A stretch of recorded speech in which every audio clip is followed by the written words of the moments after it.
1, 2, 3.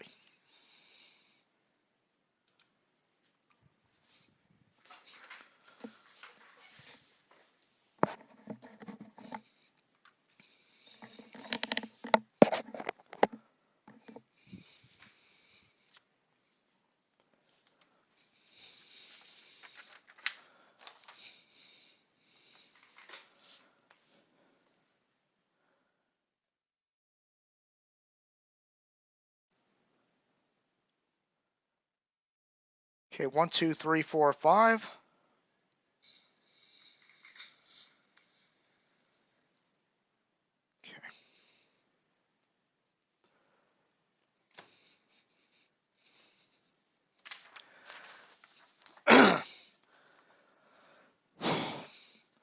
Okay, good evening, everyone. We have Hurricane Dorian heading towards the Carolinas, and tonight they're going to get a high tide around midnight. There's going to be surge tidal flooding in North Carolina, in South Carolina rather, and then tomorrow evening is going to be when the core of this hurricane starts arriving near the coast. So here, the APM advisor, I didn't print it out, but it hasn't changed, still 110 miles an hour. The only thing confusing about the APM advisory is that in the opening comments, they say it's moving north-northwest at 8, but down in the discussion area, they have it moving north at 8, so I'm a little confused. I think it's moving north. It hasn't been any westerly component today, so this is going to be heading probably southeast of Charleston. Look, this morning I ran the HurTrack positions, and I'll show you those in a minute. But the HurTrack position had it exactly at the same position this morning as it does this evening, and that tells you that the National Hurricane Center has a really good grip on the track of this. Now, could the eye make it on shore? Perhaps. And that would change the entire thing, and that's why there's a hurricane warning out, by the way. The core could make it, the eye could make it on shore. The right front quadrant winds make it on. Even if the right front quadrant doesn't make it on, there could be gusts to hurricane force on the coast in some of these feeder bands. But I just want to take care of some other business here this evening before we get to the specifics on Dorian and what's going to happen in the Carolinas tonight and tomorrow night. Please, I'm urging everyone out there on Twitter especially to not retweet stuff that's like 10 hours old. I mean, this is getting old on Twitter already. Especially when these hurricanes are on the move, the advisories that are old and the observations that are old are sending mixed, confusing signals to the internet world. For example, I was tweeting about Hurricane Hunter fixes this morning and what they were finding on the drop zone, the surface winds. And I see people retweeting my tweet from 10 hours ago showing 87 mile an hour winds. Well, it's gotten better organized and there's probably higher gusts. However, the latest fixes from the recon, I'm going to show you this in a minute too, are not showing the surface winds. So everything is kind of up in the air right now as to what exactly the intensity is on this. Hopefully they got a new aircraft heading out there because apparently the latest couple of vortex messages have not showed the inbound or the outbound surface winds, which are critical as a hurricane is approaching land because you like to know what you're going to be dealing with. So, but please don't retweet old information. Like, it's one thing if it's a story, a video, even the death tolls can expire after a certain amount of time. So be careful when you're retweeting something especially if it's data-driven, if it's wind observations, if it's current Hurricane Hunter information, if it's an advisory that's more than 5 hours old, don't retweet it. Just look at the timestamp on it. Make sure that you're not retweeting something that's outdated information that's not pertinent to the situation at all. So today,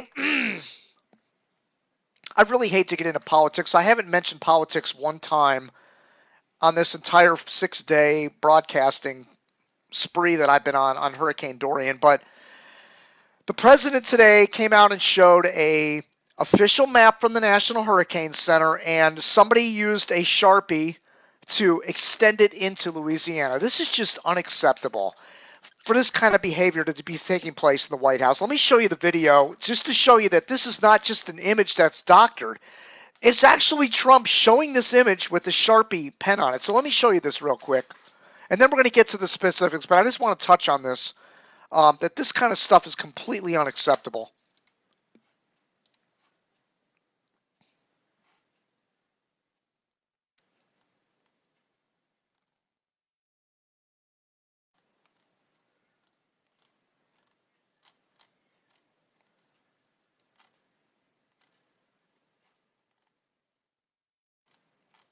Okay, I thought I retweeted it. Let me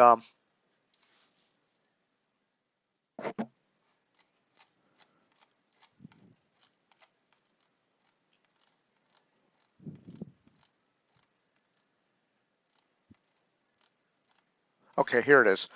So let me screen capture this.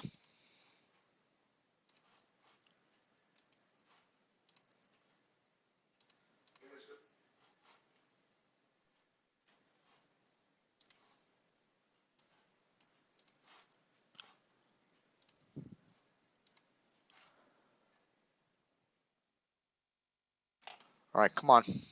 Here it is. That it was going to be hitting Florida directly. Maybe I could just see that, Kevin. It was going to be hitting directly, and that would have affected a lot of other states. But that was the original chart, and you see it was going to hit not only Florida but Georgia. It could have was going toward the Gulf. That was what we. Okay. Let me rewind that a little bit. Ah, damn it.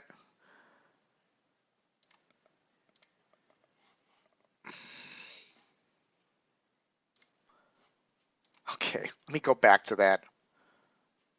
I wanted to show you something on it, and okay, here it is.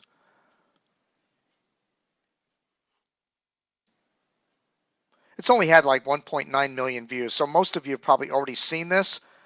But again, I want to just play the video because I want to show you the actual drawing on it.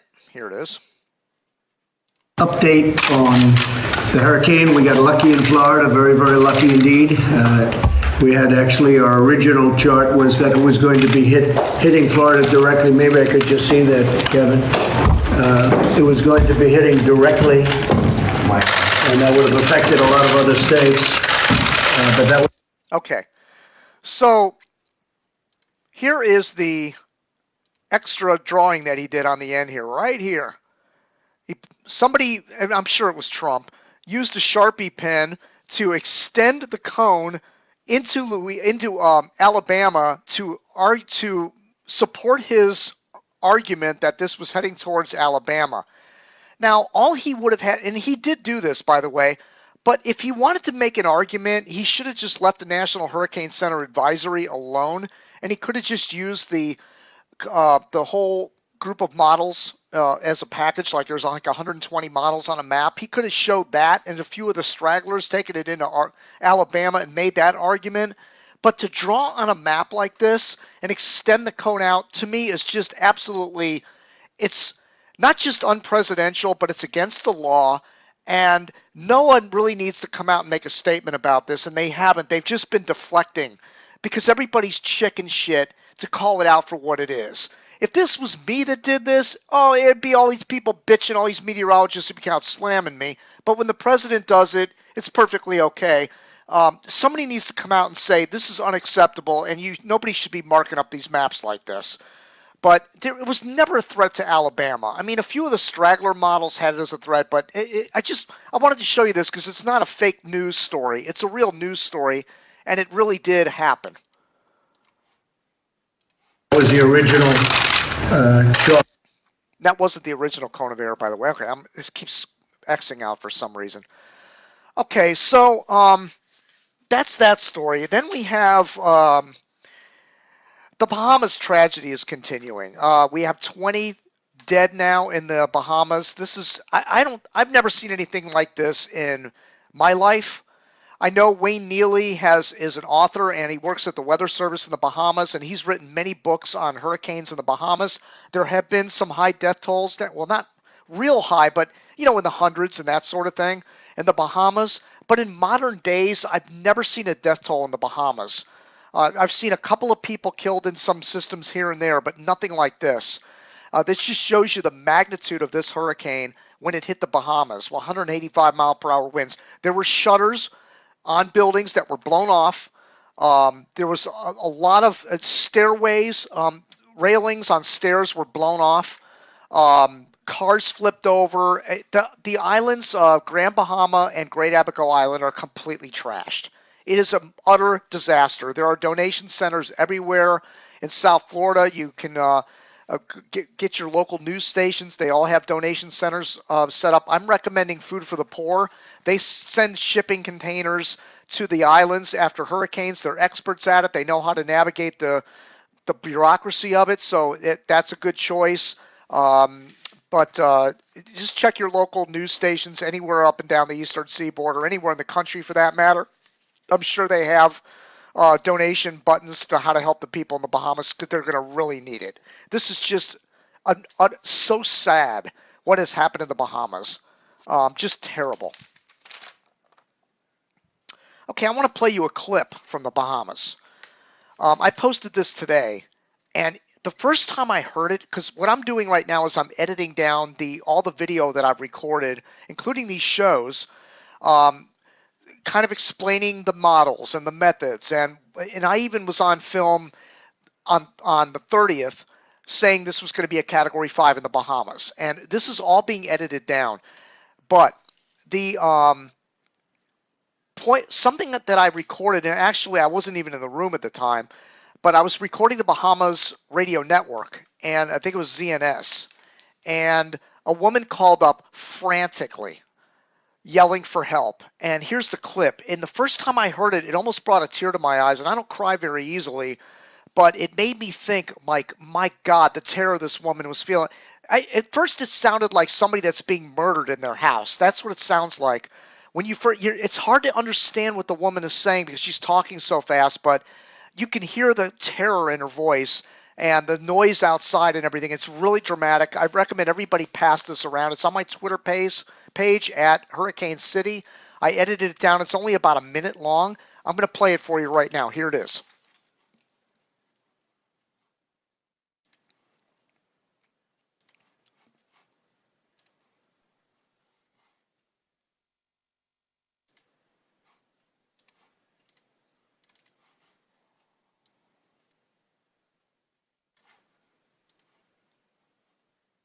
All right, hold on a minute.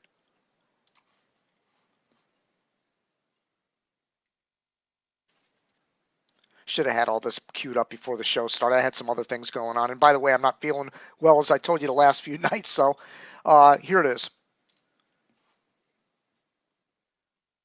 Can you repeat that for me, please? I will fly over in my travel over in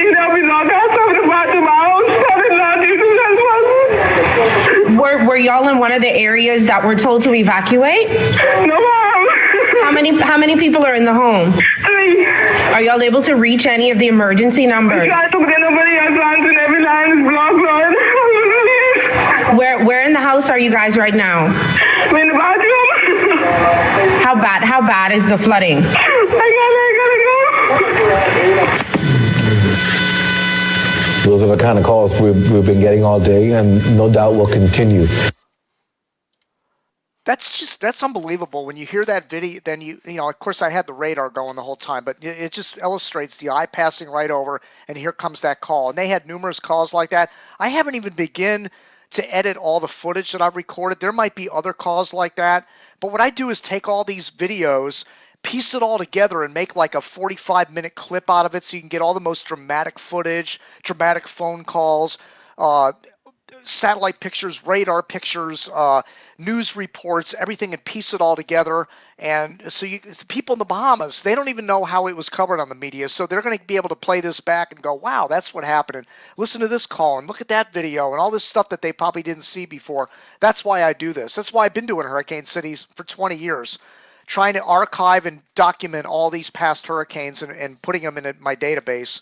So that's currently being edited right now, and that video can be found on my Twitter page, and there will be more of those in the coming days. Some really dramatic audio coming out of the Bahamas. So check out my Twitter page, and I'll be uploading these, and my YouTube channel as well. All these links can be found at Hurricane City in the navigation bar, the YouTube channel, the Twitter, and Facebook, of course.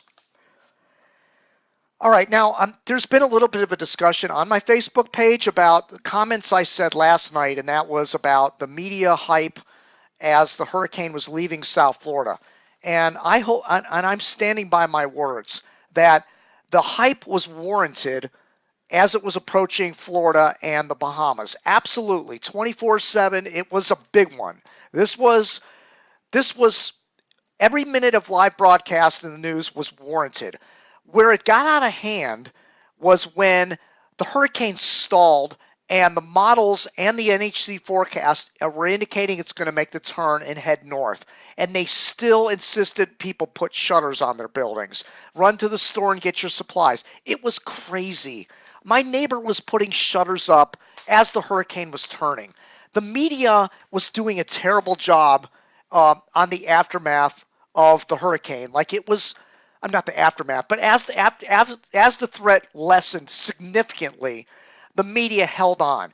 So what they do is they go to the beach, they start interviewing tourists. What do you think? What do you think? What do you think? And and then people go, well, this isn't any worse than a nor'easter, and they think they were in the hurricane when they weren't in the hurricane. It's just stupidity. It's really. And then they go to the local mayor who has to pat himself on the back for the job that he didn't even have to do. And it goes on and on and on. And this is the most frustrating part of covering hurricanes is the aftermath when the hurricane doesn't hit your community. When it does hit, then absolutely. They got every right to cover it for days and days. And if it's major for months, it's understandable. Like in the Bahamas, this story will be at the top of their news for months. It's a huge a life change for the Bahamas. But in South Florida, everybody's going back to work. Like we were lucky. Everybody understands that. If you don't understand that, you really need to look at the Bahamas and realize how lucky you are. And you should donate to the Bahamas. But the media just went too far with it. And so somebody has to come in there and say, well, you screwed up on the forecast when it was going into the Caribbean, which I admit. When it was east of the Lesser Antilles, I thought the dry air was going to kill the system. I really did. Then when it got in the Caribbean, I said I doubted it was going to be a hurricane because of all the dry air surrounding it. And I said if the National Hurricane Center is right and this becomes a hurricane south of Puerto Rico, I'll give them a standing ovation. Well, it didn't quite work out that way. It became a hurricane just east of Puerto Rico in the Virgin Islands. That's when it became a Category 1. Then at that point, I said, I think this is going to be a Category 5 hurricane. And this is when the Hurricane Center had it as a Category 3. So was I wrong when it was east of the islands? Yes. Was I wrong in the Caribbean? Kinda, but not really, because it wasn't in a favorable environment. But once it got north of Puerto Rico, I understood that it was game on for this thing to really become intense. And so if you're misunderstanding my comments, because I said that even at that time that I thought the media was overhyping the threat to Puerto Rico, because they had it becoming a Cat 1, which it didn't, and what I thought it was going to happen was it was going to pass by as a tropical storm. So it passed by as a tropical storm only to the east of the island, which had even less effects on the island, and then became a hurricane. So I was kind of right about the overhype on the media when it came to the Caribbean coverage. But once it got north of Puerto Rico and it was a United States threat, a Florida threat, it was a different ballgame at that point. So don't confuse what I said in the Atlantic compared to what happened in the Caribbean versus, north of Puerto Rico. Completely different forecast all the way around. And by the way, Brian Norcross, unbelievably good job. I was watching WPLG. Brian Norcross, he's famous from Andrew, of course. And all I kept thinking was, as he's looking at this hurricane on the radar and he's covering it, he must have had flashbacks of Hurricane Andrew. I mean, the eye looked about the same. Nearly the same size, same movement, same situation. He had to have deja vu. I mean, he had to be looking at that radar and going, oh my God, this is like part 2. And then in hindsight, I was thinking, this would have been a dress rehearsal for him. Andrew would have been a dress rehearsal for this, because had this come in, let's just say hypothetically, and there's a lot when it comes to weather, there's all kinds of hypotheticals, but let's just say it went south of the islands of Great Abaco and Grand Bahama, and let's say it maybe hit Nassau, and it was moving along at 13, 14 miles an hour, and it had all that ocean heat content to tap into. It might have gotten up to 200 miles an hour. It might have been the strongest hurricane in the history of the Atlantic Basin if it would have continued without tangling with those islands. And we would have been dealing in South Florida with a Category 5 of unprecedented magnitude. And Brian Norcross would have been covering it and taking shelter just like he did in Hurricane Andrew. And I can only think of what was going through his mind, but he is so good at articulating the fine details of the storm, the ocean, the currents, the wind shear factors. He is really good at articulating even the geography of the land and the way the wind hits it and everything. He is just a master at hurricane coverage. And the Weather Channel lost a really good guy when they lost Brian Norcross. And I don't know if it was mutual, if he left them or they fired him, or I don't know what happened there. But he's at WPLG down here in South Florida. We were streaming a lot of that content on our live feed, and Brian has just done an excellent job. They're fortunate to have him as their guy, their play-by-play guy when hurricanes are coming. Let me tell you. Okay, so what's going to happen now with Dorian? Now that we got all this out of the way, 820 Jim Williams, HurricaneCity.com. Now we're going to get to the specifics on Dorian. And what I've been saying for days on Dorian, after it left Grand Bahama Island and started drifting north, I've been consistently saying that this is going to be what it is, a Category 2 hurricane. I don't think, even if it becomes major, let's just say that tonight it strengthens a little bit and they up it to a Category 3. The trajectory of the path just south of Charleston and just south of Wilmington would keep the right front quadrant highest winds offshore. I like to equate it to, like, if you're throwing a punch and somebody's shoving you backwards at the same time. Like, that's what this hurricane's going to be.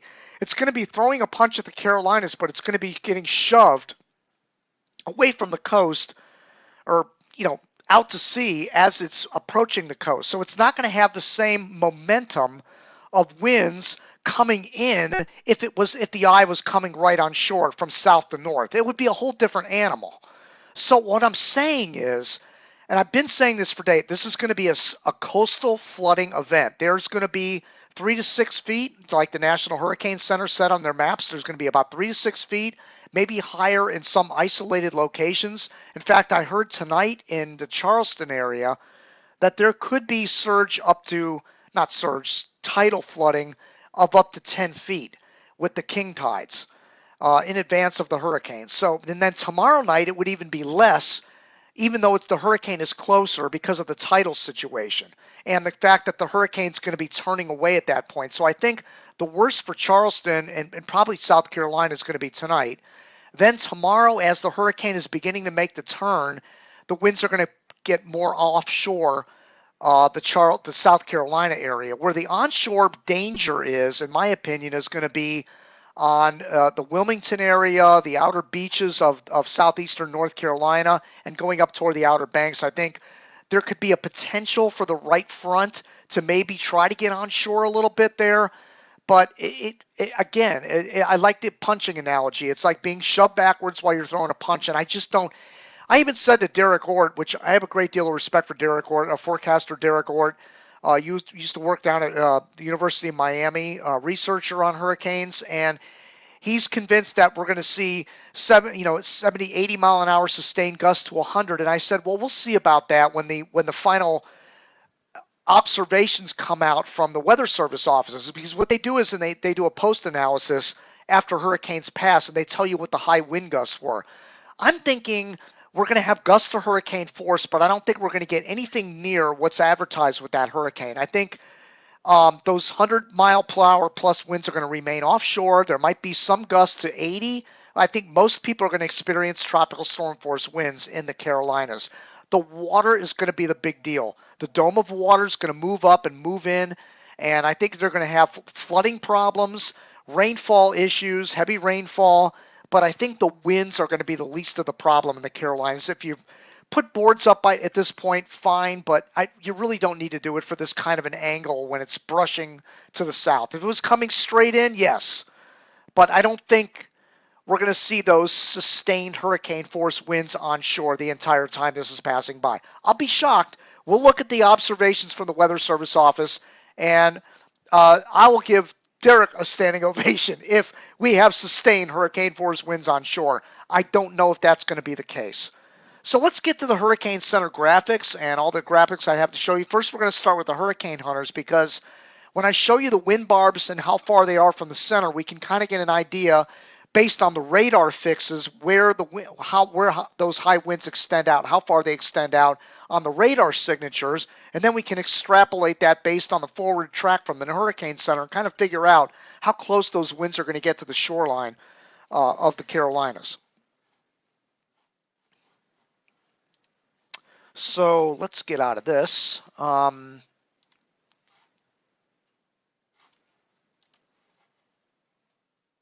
Okay, let me go ahead and show you how I get to the hurricane hunters in case you don't know.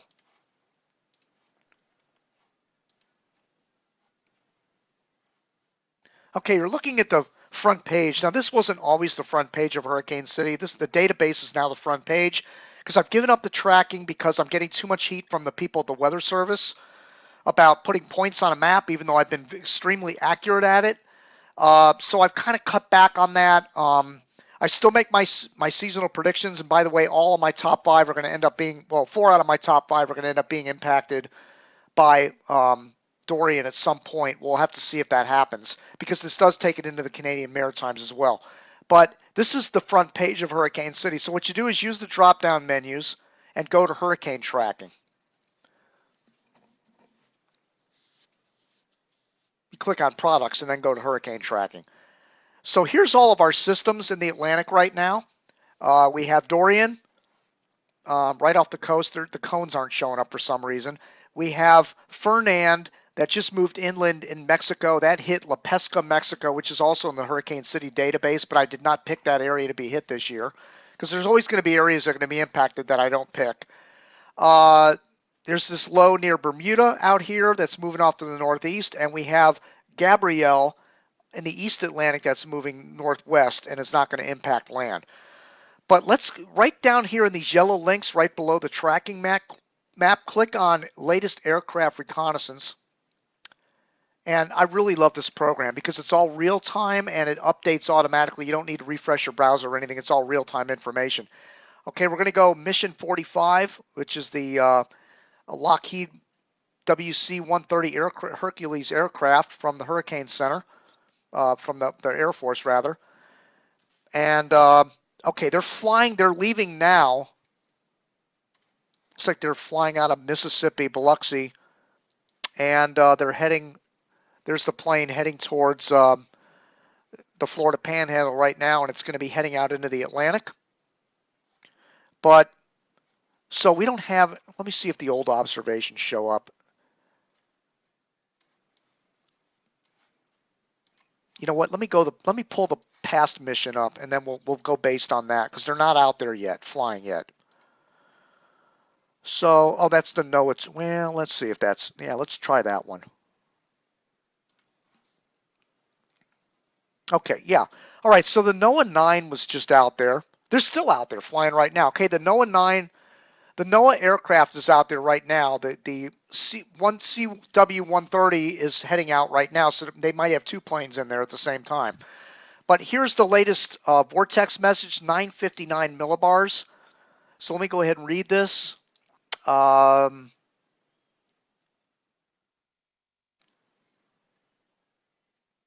have 959 millibars.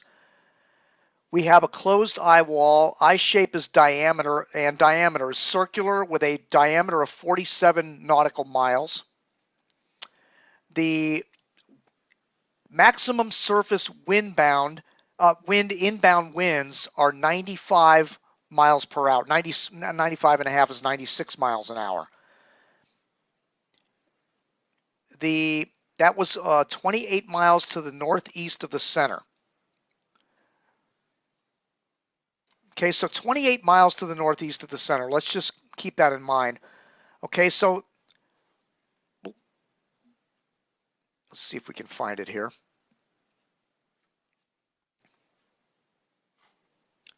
Okay, 28, all right, 28 miles north of the center. Remember I said that. So let's go ahead and pull the radar up. And I know this is not an exact science because it may change shape, it may get a bigger eye, it could shrink, a lot of things could happen before it gets to the coast. But let's just, for argument's sake, let's go ahead and pull up the radar lab. And let's capture that.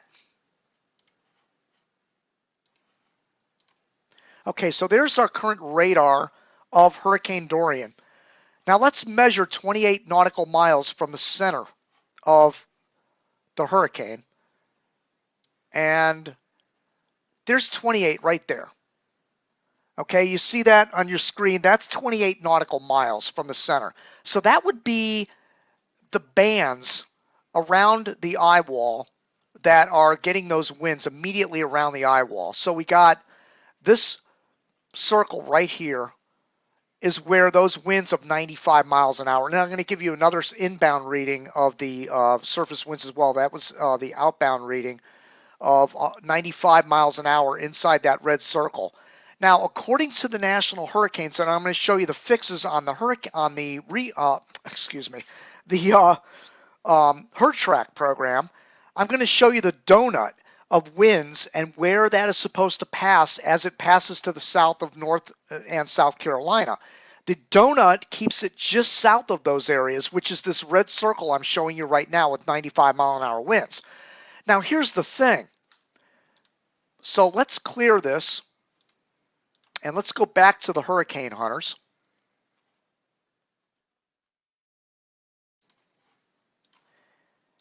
And let's look at the winds that are further out. Let's go out. Okay, let's take something up in here maybe. Peak surface wind 75 miles an hour. So that's the edge of the hurricane force winds. That's 31.3, 79.3.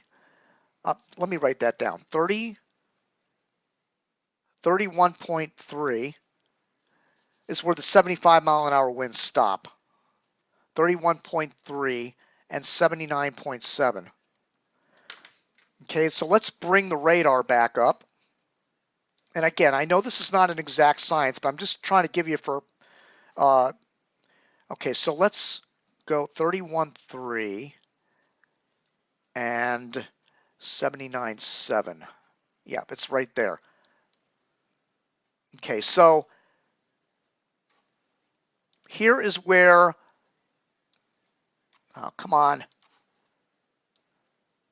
right there, about 39 miles from the center is where the 75 mile an hour winds stop. Oops, I'm not screen capturing, I'm sorry. Let me capture this.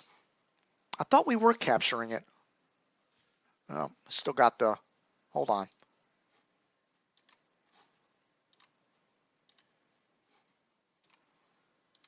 Sorry, I thought I had the radar up on the screen. Okay, we're going 31.3 and 79.7 is right where my mouse pointer is. So let's take the pen and measure this. Oh, come on. Things are giving me fits tonight. Okay, it's about 44 miles from the center where the 75 mile an hour winds extend out. So if this doesn't get within 45 miles of the coast, they're probably not going to get those sustained hurricane force winds. And this is what my point is. And when I show you the HurTrack in a minute, I'm going to show you the donut is that red circle I showed you earlier that keeps those winds offshore. And this is why I'm saying it's not etched in stone that they're going to get sustained hurricane force winds on land. 44 miles from the center, hurricane force winds, and it may or may not get within 45 miles of that coastline. That's the big question. All right, let me stop the share and go back to the hurricane hunters. So let's take a look south of the center, for example, or southeast of the center, where the highest winds would be in this case, because when it starts moving northeast, the highest winds are going to be on the southeast quad. See, the surface winds here are 80 miles an hour, well, about 50 miles out from the center. You know what I'm saying? So, I mean, even if you go out, 75-mile-an-hour winds extend way out from the center. Too bad they don't tell you the distance from the center on these fixes, but they don't. It's close to 75, way out here, like 50 miles to the right of the center and to the southeast of the center. So if that eye doesn't make it on shore, those highest winds are not going to make it on shore. It's as simple as that. So unless you believe that the eye is going to come on shore and you believe the H-Wharf and the H-Mun, which are terrible models, these winds aren't going to make it on shore. The winds that are north of the center will make it on shore if it comes within 45 miles of the coast. So this is what I'm going to be keeping an eye on as we go into the morning and going into tomorrow afternoon. Now I'm going to be working tomorrow. I got to get back to work, so I'm not going to be able to monitor this in the afternoon tomorrow. First thing in the morning I will, and I'll send a letter out to the mailing list of what the potential is as this impacts the area tomorrow night. But unless it gets within 40, 45 miles, I don't see these high winds making it on shore. Could they get hurricane force wind gust? Sure. But they're not going to get the sustained winds unless it closes that gap. That's my point. And let's see if that other plane gets in there soon, so we'll be able to share that with you as well. Okay, so let's show you some graphics. So let's go to the National Hurricane Center, and let's go to the wind probabilities. Let's go to the graphics. And let's go to the wind. The only beef I have with the National Hurricane Center wind graphic products, let me screen capture it for you, is the fact that they don't let you zoom in on it, which is a big flaw, because if you could zoom in on it, you could really get an idea. But it definitely 100% chance tropical storm force winds are coming in South and North Carolina. This we know.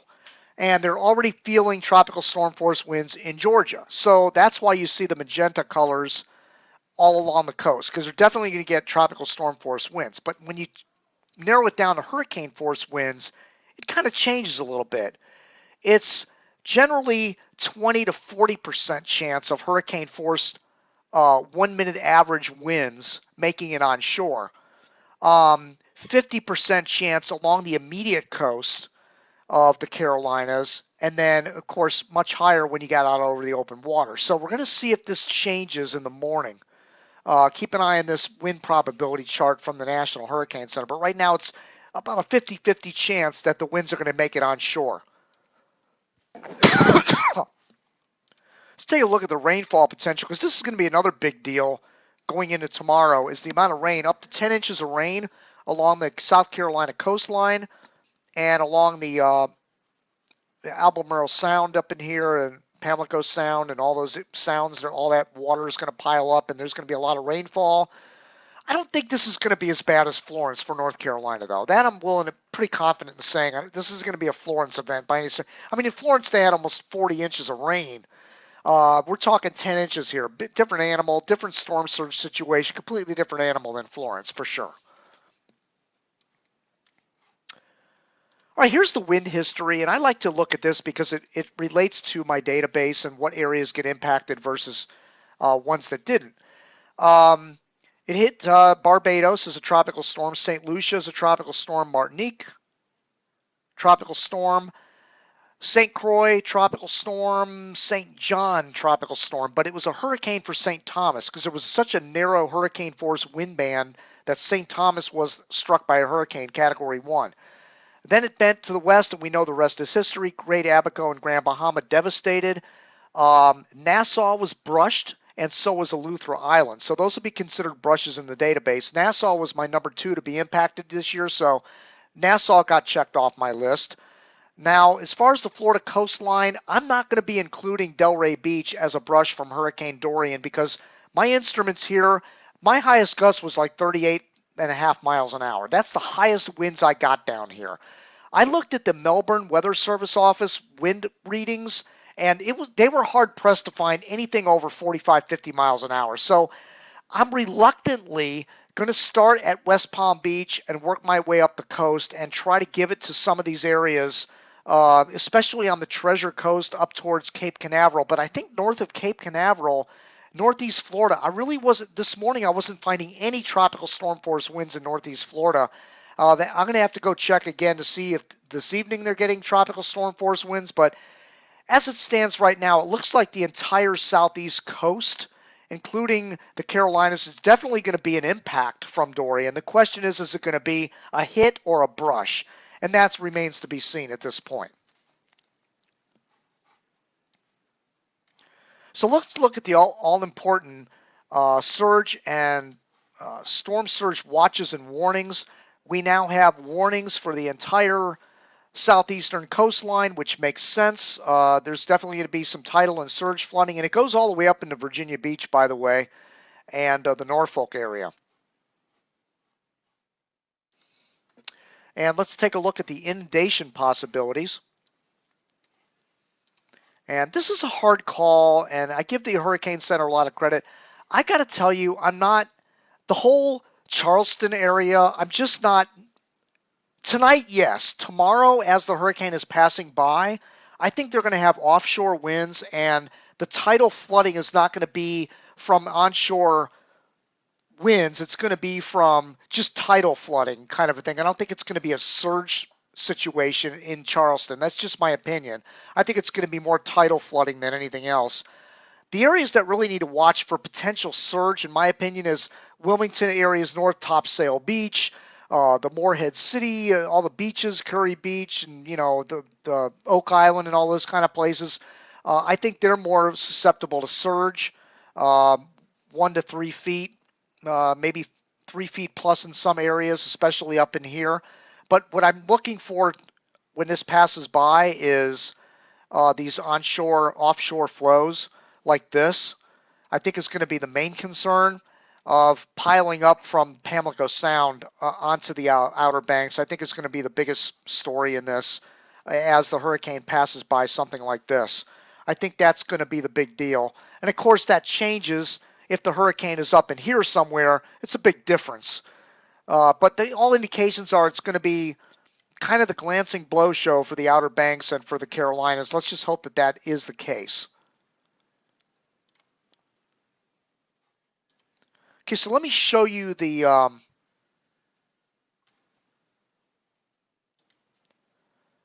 again, there's that current radar, and it's looking. The eye is more well defined. I got to admit. Let me pull that up for you. The eye is much more well defined this evening than it was all day today. Today it was all ragged, like there was chunks missing on it, and it's still a little bit weak on the east side. You can see there's not a lot of fill going on there, but on the west side it's very well defined. That's probably why they're getting the tropical storm force winds in Georgia right now, because the west side is filling in nicely, and it's nice and circular eye now compared to what it was earlier today. So in fact, when I was looking at the Hurricane Hunter reports earlier today, they were saying it was open on the southeast, open on the southwest, ragged-looking eye. It was expanding and contracting. It was turning into like a watermelon shape and all kinds. But now it's more circular. So it's definitely getting its act together. Problem is it's going to run out of time. The dry air is coming in from the west. Could it get up to major? Perhaps. At 11 p.m. tonight, maybe when that other aircraft gets in there, maybe if they can get a drop zone in there and find 115 surface winds or 110 or something, they might up it. But right now, the latest one I found was 95 mile an hour surface winds. So that still doesn't correspond with a major hurricane. Until the new plane gets in there, we'll have to find out about that. So let me go ahead and run the HurTrack real quick. And I know this is a resource hog, and it might actually crash everything. So let's see if it loads. And I'm not going to capture it until it loads. And while it's loading, I want to mention it is 9:40. And by the way, all these shows are being archived on my YouTube channel.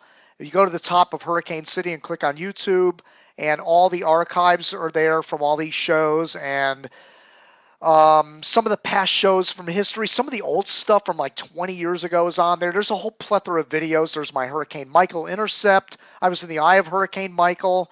Got winds of 140, 150 miles an hour on the north side of the hurricane. I was not down in Mexico Beach where the supposed Cat 5 winds were. I still don't know if they got Cat 5 there, on land anyway. But all those videos can be found on my YouTube channel. Let's see if there's anything else I'm missing here this evening I wanted to discuss. Let's see if anybody's commenting here. Let's see, let's check the comments.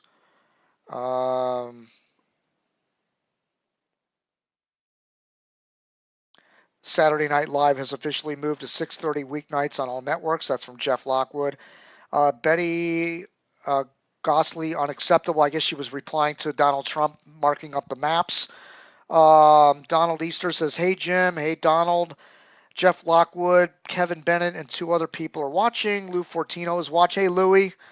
I think Louie's up in Ohio or Michigan. I can't remember. I think it's Michigan. Louis used to live down here. He was in the paving business. We used to do a lot of business together down here. So Louis, good to hear from you and good to see you. Glad you're doing well up there. And I check your page out every now and then. I know you love the cars and everything. I always check out all your pictures of automobiles and everything. Pretty cool stuff. I haven't been there in a while because of the hurricane stuff naturally, but thanks for watching. I do appreciate that. All right, so the Hurt track is almost opened up here, and I'm going to show you the forecast track and the donut from the Hurricane Center based on the 5 p.m. advisory. So you'll be able to, when I show you this, you'll be able to have a clear indication of where those donut winds are. And that's not to say that the hurricane force gusts might be just north of the center or something as it moves in. I'm not saying they're not. I'm just saying it's got to come pretty close to get those winds on shore is what I'm saying. So as soon as it loads here, I will show you that animation. And like I said earlier, Fernand moved inshore Mexico. Gabrielle is moving in the North Atlantic, not going to be an issue. I am keeping an eye on the National Hurricane Center has medium chances for a wave coming off Africa that is projected by some of the models to develop and head toward the Lesser Antilles going into late next week. So that's something we're going to keep an eye on for the United States down the road. You know, it is the height of the hurricane season. This is not unusual. But let's see, we're A, B, C, D, E, F, G.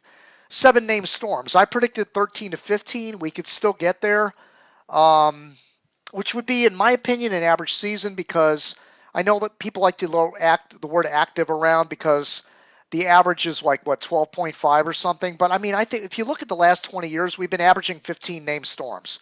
The last 20 years, we've been averaging 15 named storms in the Atlantic Basin. So, to me, for it to be an active season, we'd have to see 17 or 18 named storms, I think, to start considering these as active versus regular season. All right, the Hurt track is loaded up, so let's go ahead and capture this here.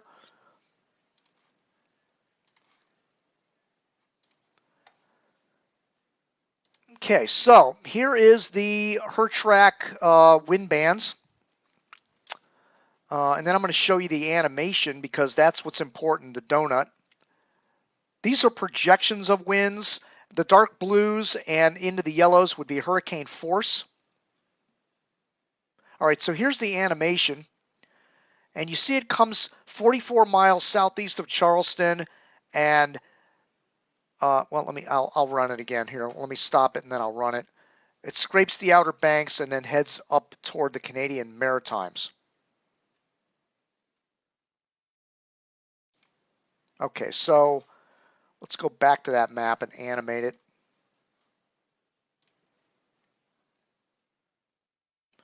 Again, 44 miles southeast of Charleston, 51 miles southeast of Myrtle Beach. Just scrapes the Outer Banks and then goes out to sea. This is based on the 5 p.m. advisory. And again, that hasn't changed all day. I've been looking at the track on this, and it really hasn't changed. So let's go step by step here. And again, that donut is the core winds I was showing you on the Hurricane Hunter program and the radar. The skinny red line are gust to hurricane force. So the gust line scrapes Charleston, but again, I think these winds are going to be primarily offshore winds in the Charleston area, and this would be going into closest point of approach to Charleston is 44 nautical miles, and that would be at midnight tonight. Midnight tomorrow. I'm sorry, midnight tomorrow. Noontime tomorrow. Noontime tomorrow would be the closest approach to Charleston. That's at a time of high tide. But I think the winds might be offshore at this time, which would be a lot of help for them to have the winds blowing offshore as opposed to onshore. But then again, it's a timing issue. The right front quadrant could still be pushing water onshore and maybe parallel to the shore if that track pans out.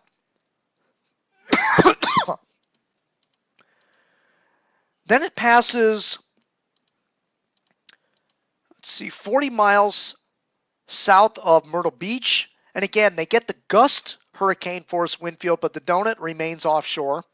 And the higher winds are going to be on the right front quadrant of this hurricane, by the way. And again, for Myrtle Beach, mainly offshore winds, I believe, because of the trajectory of this. Then we're getting close to Wilmington. 32 nautical miles is the closest approach to Wilmington, and that would be at 1 o'clock in the morning on Friday, which would also be at high tide. So Wilmington could be under the gun on Friday morning in the dark, potential hurricane force winds, and a rising tide. So that's something the people, I'm the most concerned about the Wilmington area, Morehead City, and Cape Hatteras. Those are my greatest concerns because the core of this hurricane would be the closest to the shore if this track pans out to those cities as it's passing and moving northeast. Would be North Carolina would be my greatest concern for surge flooding and winds, of course.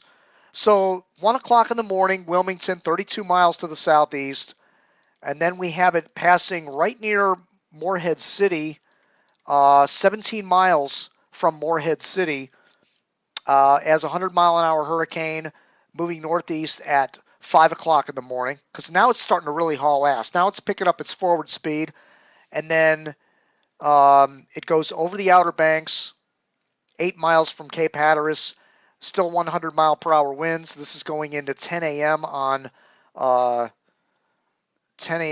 Friday, 10 o'clock in the morning. So it makes a lot of headway between Wilmington. It's going to be flying.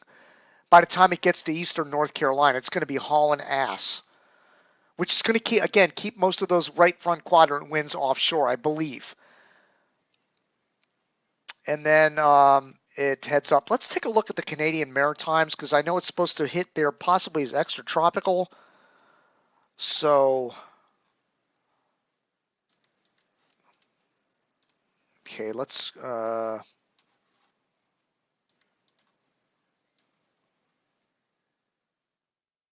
By the way, I'm going to include the northeastern United States in on this so that we can show you how close it's going to get to there as well. So here it goes. Let's let it animate one more time, and then I'm going to stop it. Okay, so it comes, the closest point of approach to Cape Cod is 131 nautical miles, and that is on 8 a.m. on Saturday. Okay, so the weekend, it'll be passing 130 miles to the east of Cape Cod. Not a big concern. Offshore winds, gust, maybe some tropical storm gust. That's going to be about it for New England. Then it comes really near Cape Sable, Nova Scotia. Then it comes right near Halifax. And this is going to happen on the 7th, which is Saturday. Saturday night, it would be coming into Halifax as an 85-mile-an-hour extratropical hurricane. And Halifax is number 8 on my list this year. And then it would be going to Sydney, Nova Scotia, and that would be on Sunday morning. And Sydney is number 12 on my list this year. And then it heads into Newfoundland, well to the west of St. Pierre, although it could brush St. Pierre, which is number 20 on my list this year. So I'm going to get probably all of my Nova Scotia and Newfoundland predictions this year, and it's going to get Wilmington, which is number 4, and possibly back here tomorrow night, because we'll be hitting tomorrow night. We'll have a much better idea what's going to happen. In the Carolinas, So that's it. Thank you for watching, and you can find these archives at Facebook, Twitter, and YouTube. So for Jim Williams, Chris, let's check more messages here. John Yabowski is watching. William Biggity is watching. Hello, guys. Chris Hollis, awesome dude. Chris, he handles the Hurricane Hunter program, the best performing models, just an outstanding job. You know what? Let me show you the models real quick because that is important to what's going to happen here tonight. Um, he has a list of, I don't want to do that right now. Michael Johnson's watching. Okay, let me go ahead and show you the models. So let's go ahead and do that.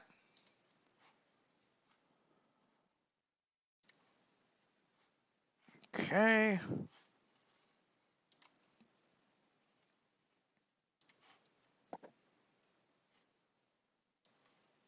By the way, the pressure is 959. From the Hurricane Hunters, they were 963 this morning, so it's dropped 4 millibars throughout the day, which is not rapid intensification, but it is intensification nevertheless. The eye is getting better organized. So let's take a look at the close-ups here. Let's start with the H-Wharf because it views better on the screen. And let's go ahead and run this model, go frame by frame here. And it takes it just south of Charleston. The eye just tries to touch the coastline, remains offshore. The eye tries to come in to the Wilmington area, but not quite. It's just offshore.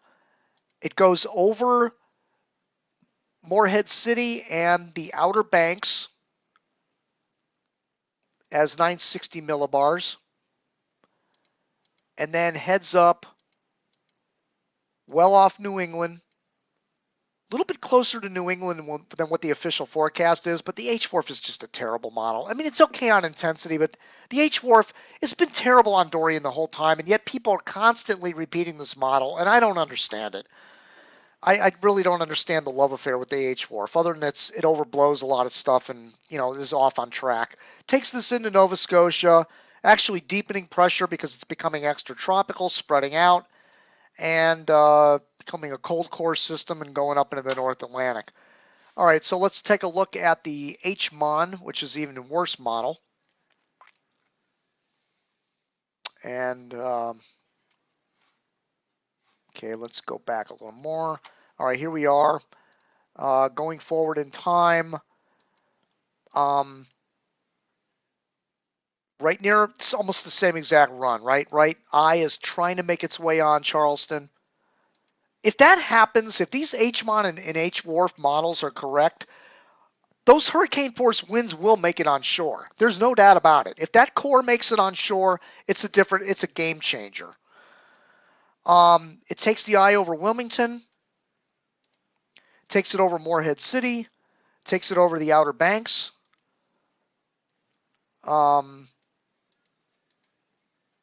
Has it pretty near New England, where they get some tropical storm force backside winds, and then takes it into Nova Scotia. Okay, let's look at the GFS.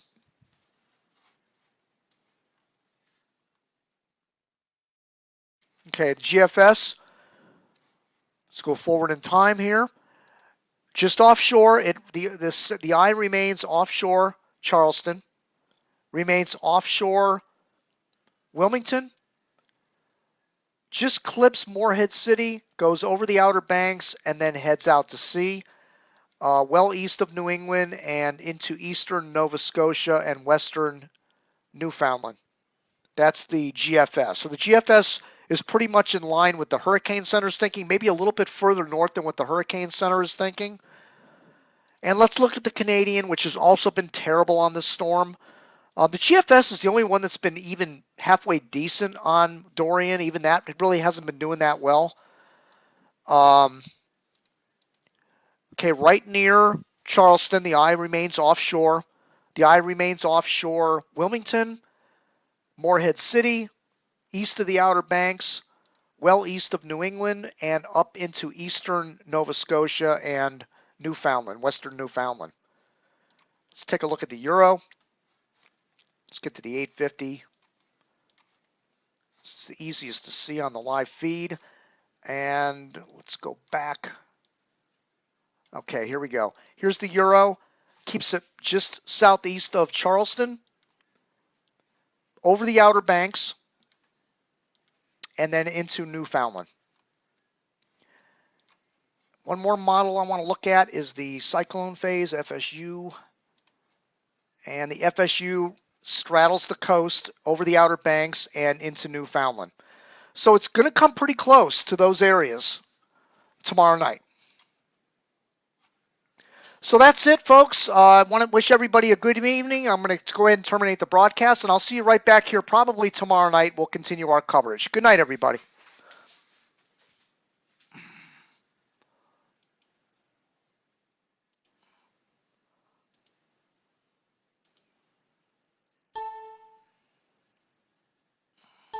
Oh, come on.